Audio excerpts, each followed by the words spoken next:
Ejercicio 2 de los números complejos, ¿cierto? De la Universidad de los Andes. Vamos con este problema. El problema dice así. Calcular esa expresión fea que está ahí. Tenemos un número complejo dentro y elevado a 40. ¿Cómo vamos a hacer esto? Si tú ves un... A ver, claramente puedes hacerlo las 40 veces o las 20 veces, si es que lo hace de a pares. Pero en general, si tú ves un exponente tan alto, tan grande, piensa en el teorema de Moivre o de Moivre, como se dice en francés. Y así lo vamos a hacer nosotros. Ya, recordemos que ese teorema tiene que ver con coordenadas polares, por lo tanto hacia allá vamos. Vamos con la respuesta. Primero copiamos el ejercicio y vamos haciendo cambios. Lo primero que nos llama la atención es el denominador, que tiene una i. Recuerda que la i, que es la unidad imaginaria, no puede quedar en el denominador, así es que vamos a partir por racionalizar y vamos a multiplicar por 1 más i, arriba y abajo. Con eso nos queda en el denominador 1 menos i por 1 más i, que es una suma por su diferencia. O sea, a más, menos b por a más b es a cuadrado menos b cuadrado, ¿cierto? Y eso nos queda precisamente. Nos queda 1 al cuadrado menos i al cuadrado. Y arriba solo copiamos los paréntesis. 1 al cuadrado no es más que 1. E i cuadrado, recordemos que es la unidad imaginaria. Por lo tanto es raíz de menos 1 al cuadrado. Y eso es menos 1. Nos queda ese denominador. Menos 1 no es más que 1 positivo. Y 1 más 1, 2, ¿cierto? Entonces ya nos vamos quedando con esa expresión que parece ser un poco más amigable. Ahora ese numerador lo vamos a desarrollar y vamos a multiplicar. Nos queda de la siguiente forma. 1 al cuadrado más i raíz de 3 más i cuadrado raíz de 3. Ese 1 al cuadrado no es más que 1. En el paso 8, ¿cierto? Nos queda prácticamente lo mismo, solo que ese 1 al cuadrado ya no está. Y ahora en el paso en el paso 9 vamos a esa i al cuadrado que tenemos ahí, que nuevamente es la unidad imaginaria. Por lo tanto, la vamos a escribir como menos 1, porque es i al cuadrado. O sea, nos queda menos raíz de 3, ¿cierto? ¿Qué hacemos ahora? Esa raíz de 3, solo por conmutatividad, vamos a ponerla más adelante. Recuerda que la conmutatividad es esta propiedad que tienen tanto la multiplicación como la suma de reordenar los factores o los sumandos como tú quieras. Entonces vamos a ese menos raíz de 3, ponerlo adelante, y nos queda 1 menos raíz de 3 más i raíz de 3, ¿cierto? Esto fue solo reordenar, no calculamos nada, no operamos en nada. Entonces nos queda eso. ¿Qué se te ocurre hacer ahora?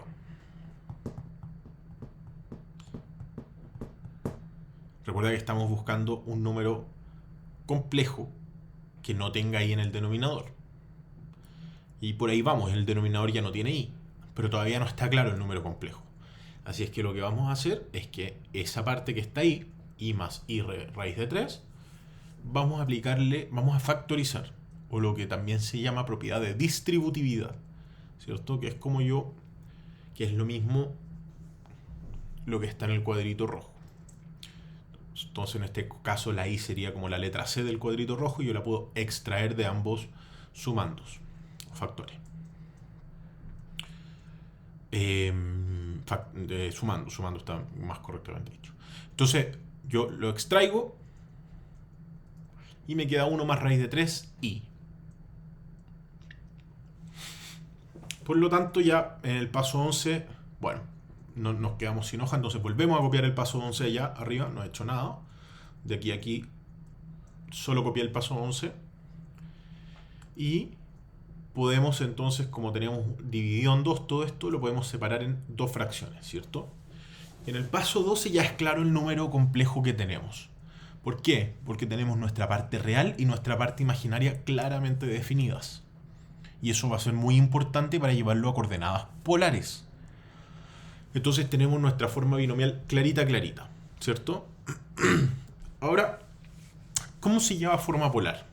La forma polar se ve así. Supongamos que este número del que estamos hablando, del que hemos hablado todo el rato, se llama z.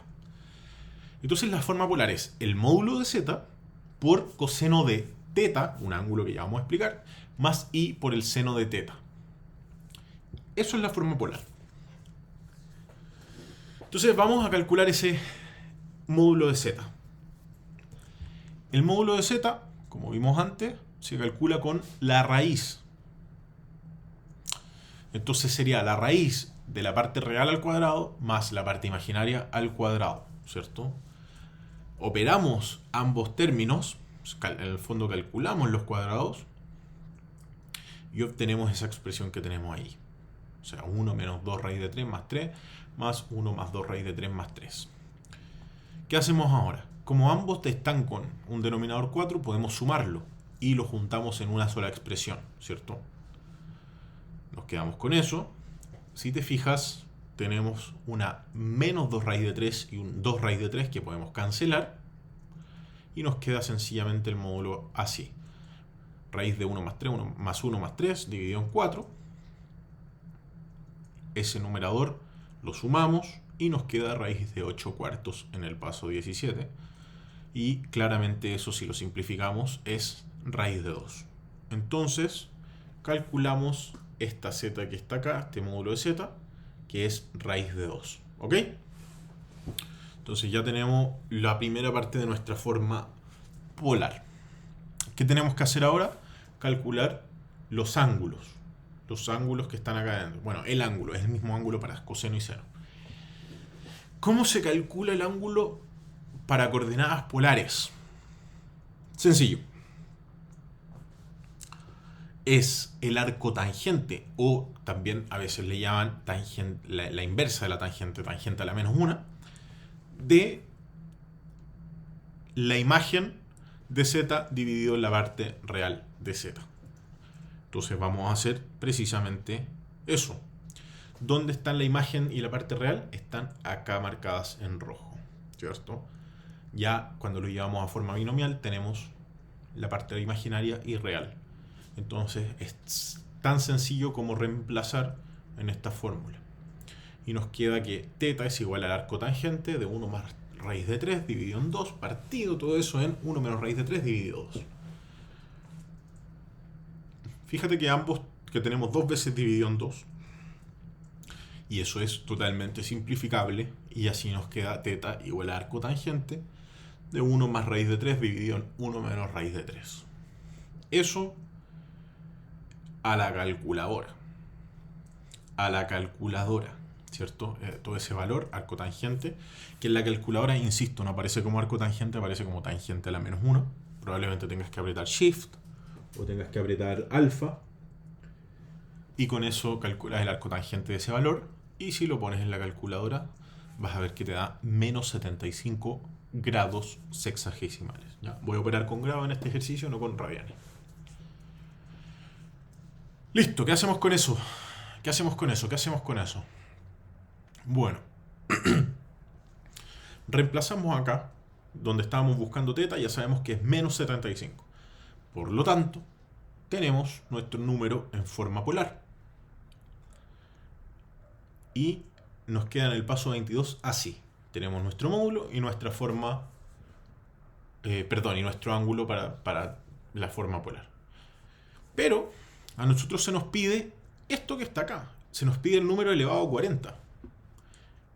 Y nosotros solo calculamos el número de adentro. Entonces lo que tenemos que hacer ahora es elevarlo a 40. O sea, z elevado a 40 es igual a el número en forma polar, nuestro complejo en forma polar, elevado a 40. ¿Y por qué hicimos todo esto? ¿Por qué lo llevamos a forma polar? Porque eso fue más simple. Porque ese elevado a 40, insisto, y como dije al principio, nos da una pista del famoso teorema que tenemos que usar. El teorema de Moivre o de Moivre, o como cresta quieras decirlo. ¿Qué dice el teorema? Bueno, lo que está ahí. Si tenemos un número complejo elevado a n, es lo mismo que en su forma polar, pero esa n va con el elevado al módulo y va dentro del coseno y del seno. ¿Ok? Entonces, antes de que yo pase la página, piensa cómo quedaría si aplicamos el teorema ahora. ¿Cómo quedaría el paso 24?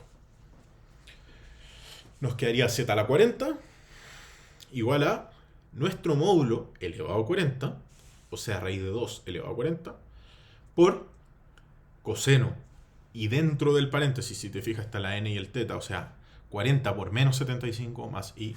Mejor te lo muestro. Nos quedaría así. Aplicamos el teorema de De Moivre y nos queda así.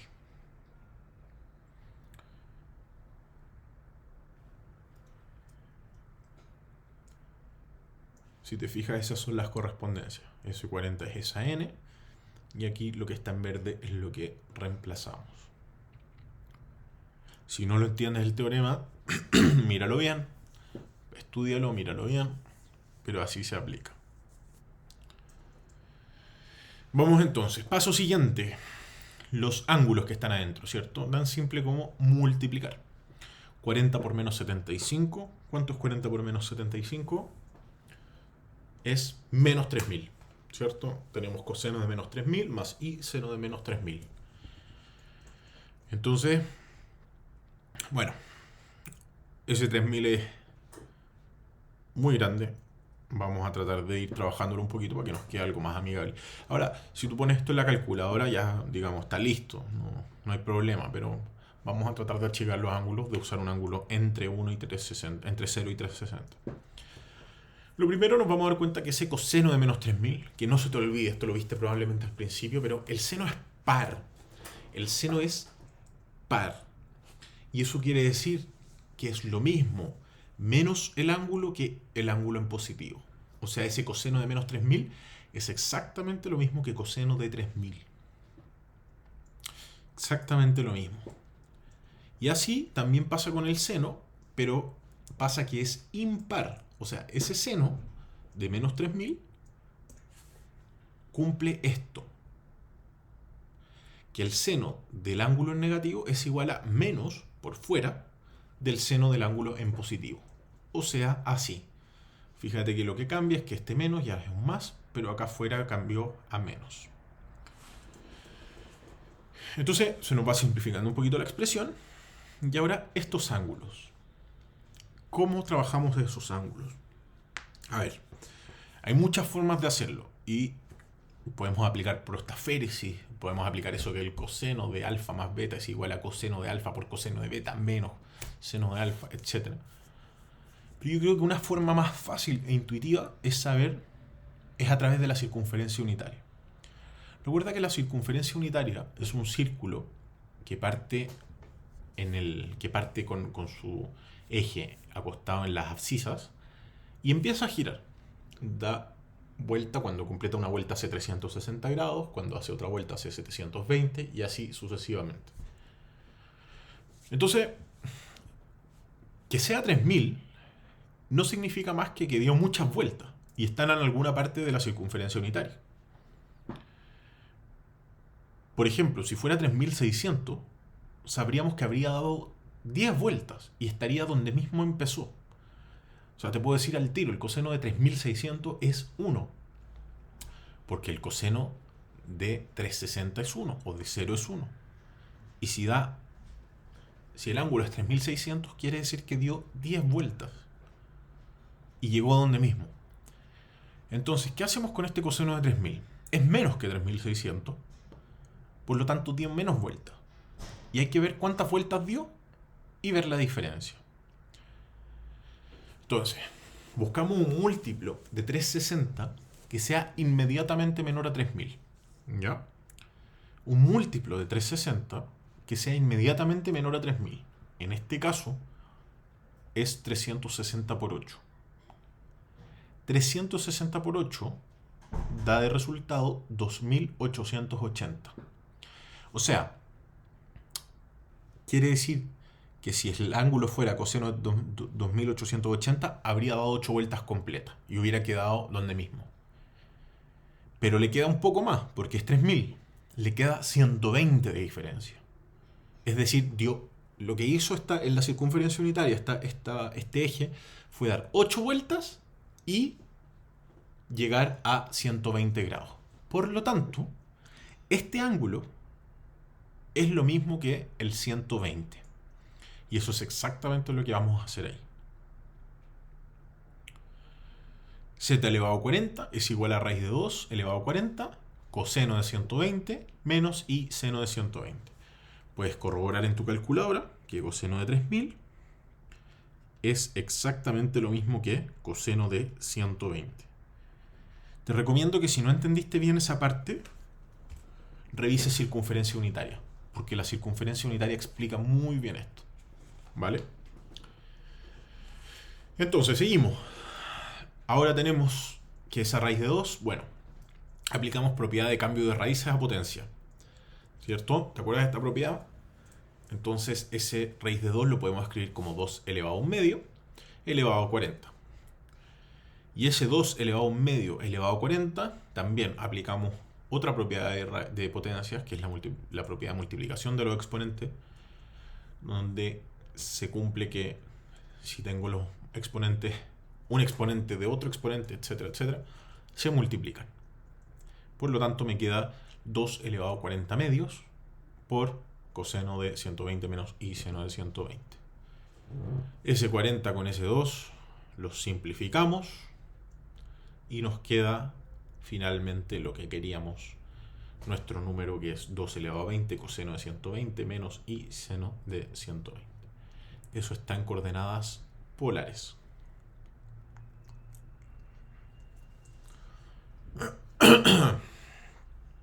Ahora, supongamos que queremos llevarlo a forma binomial. ¿Cómo lo hacemos? Bueno, copiamos el paso 30 allá, donde habíamos quedado, ¿cierto? Ya con eso está resuelto, pero igual llevemos la forma binomial. Y veamos qué hacemos. Bueno, ese coseno de 120 y ese seno de 120 los calculamos. Los calculamos y con calculadora y nos da menos un medio menos raíz de 3 medios. Multiplicamos ese 2 elevado a 20 por ese menos un medio, aplicando distributividad, ¿cierto? La misma distributividad de antes. Y me queda 2 elevado a 20 medios, menos 2 elevado a 20 medios, perdón, menos 2 elevado a 20 raíz de 3 medios por i. Y por último, aplicando en este 2 elevado a 20 dividido 2, la propiedad de potencias, que cuando tenemos una división de dos números con la misma base, restamos sus exponentes. Por lo tanto, en forma binomial, me quedaría menos 2 elevado a 19, porque es ese 20 menos el 1 que acá no está escrito, menos 2 elevado a 20 dividido en 2 y menos ese 1 que no está escrito. Y ahí sí nos queda en forma binomial y completado el problema 2.